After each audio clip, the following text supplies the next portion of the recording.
নমস্কার। আজ আমি অনেক দিন বাদে অ্যাক্টিভ অল যে আমার চ্যানেলটা, ওই চ্যানেলটা আমি অনেক দিন কিছু করছিলাম না, কোনো ভিডিও বা কোনো ফটোস আপলোড করিনি। তো কেন জানি না আজকে আমার মনে হলো যে আমাদের দেশের এরকম একটা পরিস্থিতি, যে পরিস্থিতিতে প্রত্যেকেই আমরা সংকটে রয়েছি যে কখন কী হয়ে যাবে।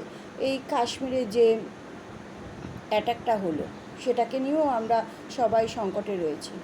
তো সেই জন্য আমার মনে হয় আমাদের প্রত্যেক হিন্দুকে গীতা পাঠ করতে হবে, গীতা সম্পর্কে জানতে হবে এবং হিন্দুদের হিন্দুত্ব বজায় রাখতে হবে হিন্দুদেরকেই, আর কেউ পারবে না কিন্তু। তো সেই জন্য আমাদের গীতা পাঠ অবশ্যই করণীয়। গীতা সুগীতা করা যোগ্য, অর্থাৎ গীতা গ্রন্থ উত্তম রূপে পাঠ করে এবং ভাবসহ তাকে অন্তঃকরণ ধারণ করাই হলো মুখ্য কর্তব্য এখন আমাদের।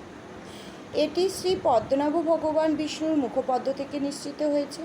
অতএব অন্য শাস্ত্রে বিস্তারের কী প্রয়োজন আছে? গীতাই তো আমাদের শ্রেষ্ঠ শাস্ত্র হিসাবে আমরা জানি।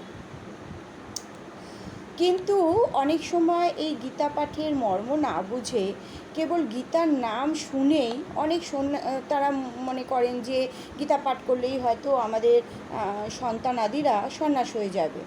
তো সেই ভয় গীতা পাঠভ্যাস করার না। গীতার জ্ঞান প্রাপ্ত হলে তারা গৃহত্যাগ করবে, এটাও অনেকের মনে ভয় রয়েছে।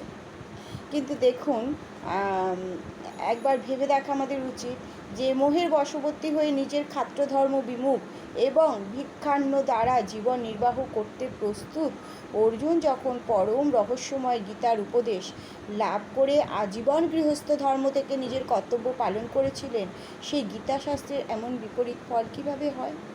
অতএব কল্যাণকামী সকল মানুষের উচিত মোহ ত্যাগ করে অত্যন্ত ভক্তি শ্রদ্ধাসহ নিজেদের সন্তানদের অর্থ এবং ভাবের সঙ্গে গীতার অধ্যয়ন করানো এবং নিজেরাও এর পঠন এবং চিন্তানে নিয়ত থাকা, ভগবানের আদেশ অনুসারে সাধনায় তৎপর হওয়া।